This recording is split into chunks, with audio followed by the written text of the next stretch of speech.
Se ha realizado la primera vuelta de la elección presidencial en el Perú, un país hermano y muy importante para los bolivianos. Vamos a conversar sobre los resultados de esta primera vuelta con Javier Albán, un abogado constitucionalista peruano, quien además tiene una maestría en política comparada de la London School of Economics. Javier, muchas gracias por aceptar nuestra invitación para este espacio digital. No, gracias a usted, don Oscar. Gracias por el espacio y por la invitación. Javier, ¿cómo sale el Perú de esta primera vuelta? ¿Cuál es tu lectura sobre los resultados que todavía son preliminares, pero ya indican la tendencia? Lo más llamativo es el fraccionamiento que se nota en las preferencias de los votantes, ¿no? Se ve mucha disparidad en la forma como han votado las distintas localidades alrededor del país. El norte ha votado de forma muy distinta al sur, el resto del país no ha votado como ha votado Lima metropolitana, ¿no? Y de todas maneras, el factor que más llama la atención ahora es que tenemos por primera vez una elección en la que ningún candidato pasa del 15% de los votos emitidos, ¿no? Entonces, nadie pasa, incluso contando los votos válidos, que siempre sube un poco el porcentaje, del 20%. Normalmente hemos tenido a los candidatos que pasan a segunda vuelta, ambos por encima del 20%. Y esto te habla de un gran porcentaje, o sea, te habla de por lo menos que la mitad del país por lo menos estaba de acuerdo con algunas de esas dos opciones. Ahora tendrías a quizá un tercio del país, en el mejor de los casos, respaldando a las dos opciones que están pasando a segunda vuelta. Entonces, lo que se avecina es algo muy incierto, ¿no? O sea, podríamos tener un líder que tenga en realidad muy poca legitimidad. Efectivamente, creo que ha sido y será todavía motivo de análisis a nivel internacional una elección con tanta fragmentación y en la cual incluso se hablaba de un quíntuple empate hasta una semana antes de las elecciones y que, como mencionaba, nadie en los votos efectivos, nadie pasó del 15%. Y hay dos candidatos que han sido anunciados preliminarmente por la empresa encuestadora Ipsos en base a un conteo rápido como quienes pasarían a la segunda vuelta. ¿Qué nos podría decir sobre los perfiles y las principales características de ambos, Javier? Sí, a ver, serían según estos números que ha publicado Ipsos, Keiko Fujimori en segundo lugar y en primer lugar Pedro Castillo, quienes pasarían a la segunda vuelta. Eso tiene que confirmarse todavía con el conteo de la OMPE, pero aparentemente eso es lo que va a ocurrir si no hay un error muy extraño, digamos, en el conteo rápido, ¿no? Sobre Keiko Fujimori, lo que se puede decir es que es la tercera vez que postula a la presidencia. Es una política que ya es tradicional, ya es muy conocida. Esta vez ha tenido mucho menos apoyo en primera vuelta del que tuvo en el 2016, cuando obtuvo casi 40% de los votos en la primera vuelta. Es la hija de Alberto Fujimori, ¿no? Quien fue presidente del Perú durante los 90s, y además cerró el Congreso, lo que ha hecho que se le califique como un líder autoritario y dictador durante ese periodo.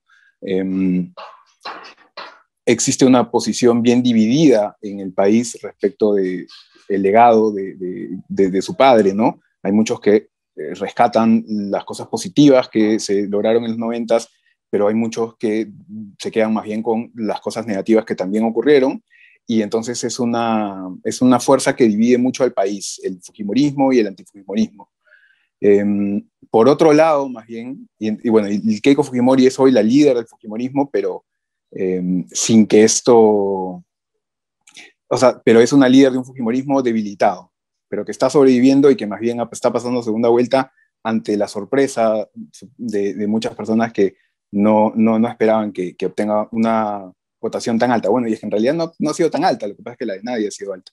El otro candidato, Pedro Castillo, es más bien que vendría a ser el outsider, ¿no? Porque está postulando, él es un maestro de primaria, de Cajamarca, es una persona que ha trabajado en un colegio y ha trabajado en espacios sindicales como activista político, ¿no? Durante mucho tiempo, y más bien él representa un sentimiento yo te diría, no conozco quizá lo suficiente para poder hablar demasiado de lo que ha significado Evo Morales allá, pero un reclamo similar al que planteaba Evo Morales allá, de una parte del pueblo que no ha sido escuchada de generaciones, por décadas, ¿no? Que no es parte de la élite que nos gobierna y que es ahora el momento en que ellos tienen que tomar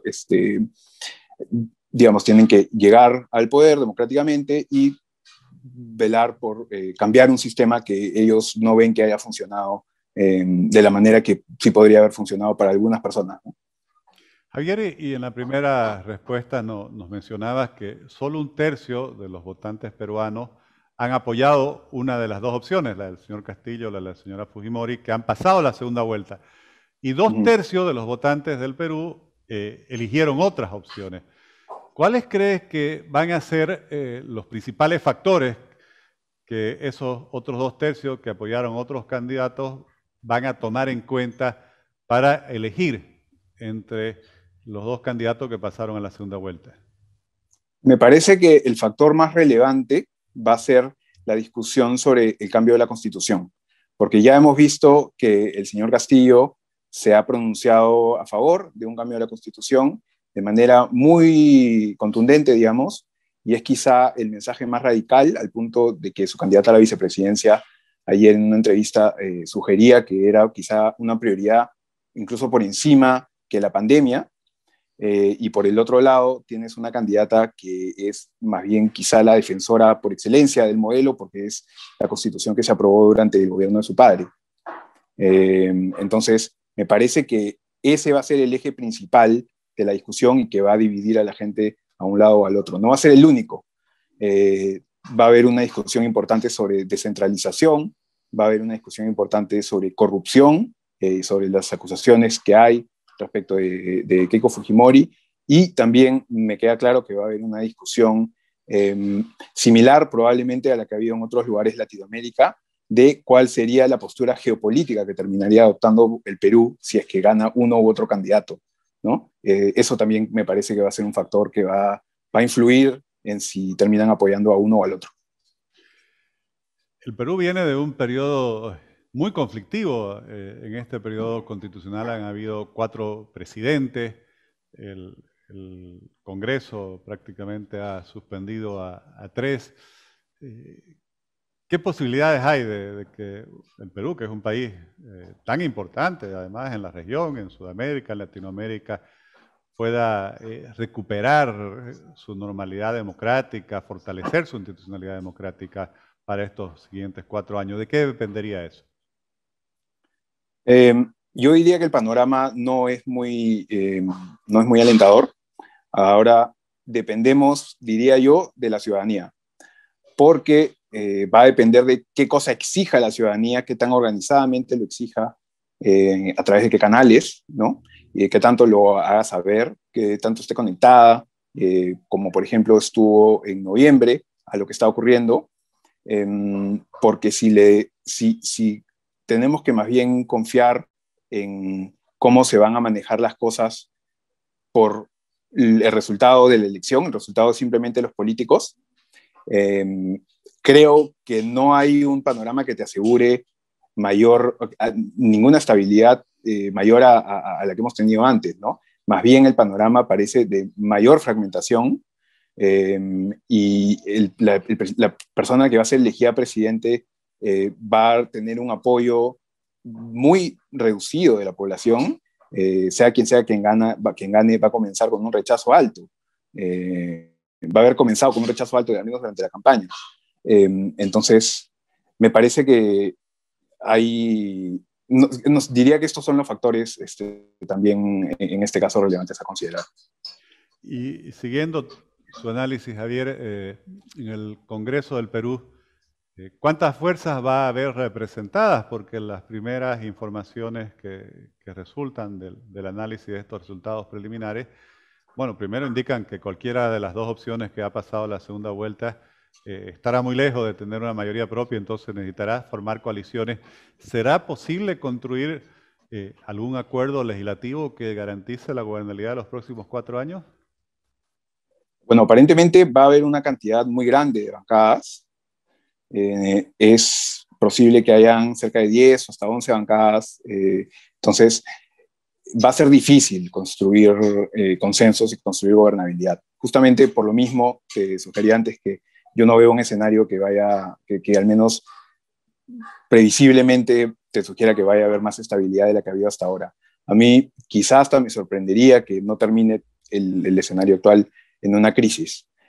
Dicho eso, sí creo que hay espacios para que hayan ciertos acuerdos entre todas las bancadas. Por ejemplo, si uno suma los porcentajes de apoyo a los distintos partidos en el resultado electoral, hay aparentemente, o sea, va a estar difícil que el Congreso apruebe, por ejemplo, por su cuenta una asamblea, el llamar a una asamblea constituyente, porque eso requeriría una modificación constitucional. Y aparentemente, si uno mira el perfil de todas las bancadas, deberían poder llegar a un acuerdo quienes se oponen a eso para no permitir que ocurra.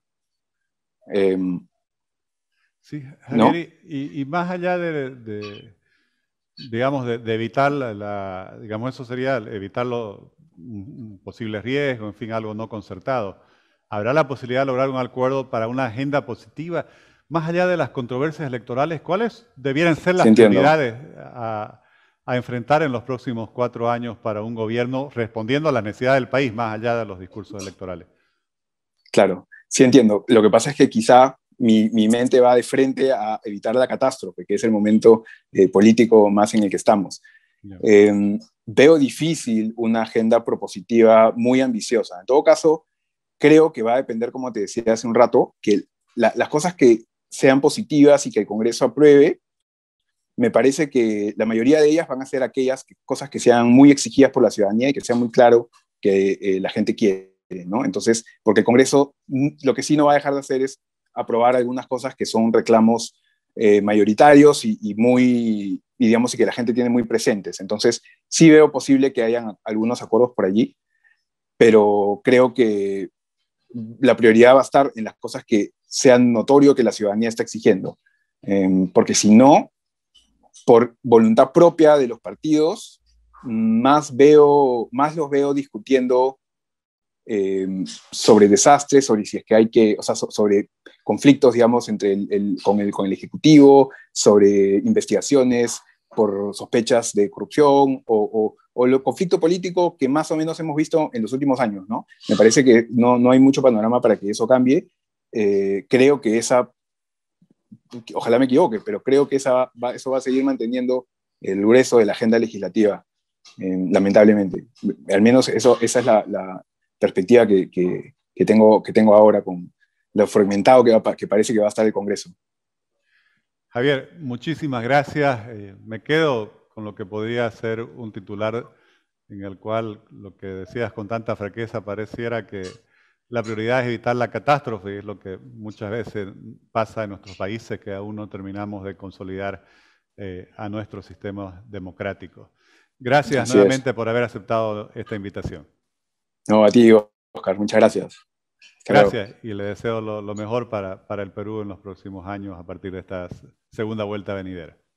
Igualmente a ustedes. Gracias, gracias.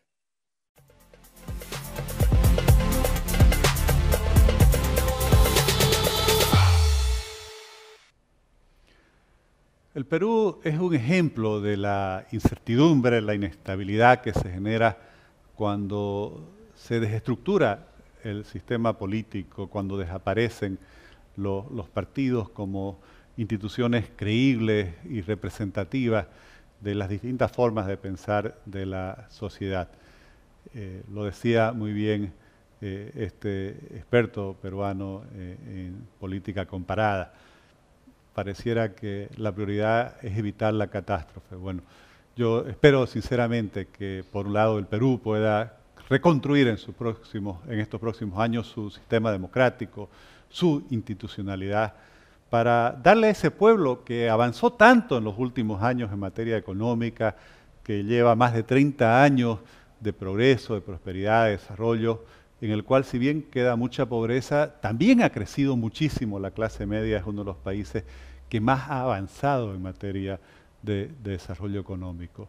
Pero esto muestra que la economía, si no tiene un Estado con instituciones sólidas, si no tiene un sistema político que garantice estabilidad y certidumbre hacia el futuro, la economía siempre va a estar limitada, porque la economía requiere confianza, la economía requiere que se pueda pensar en el mediano y en el largo plazo. Eso es lo que garantiza las condiciones para que haya inversión y se genere un crecimiento sostenible y duradero. Los bolivianos también tenemos que aprender, sufrimos cosas similares y tenemos que aprender de esta experiencia de un país vecino, un país hermano, para trabajar en que se reconstruya nuestro sistema político y se fortalezcan nuestras instituciones democráticas. Como siempre, muchas gracias por estar acompañándonos mediante sus redes sociales en este espacio digital de Frente con Óscar Ortiz.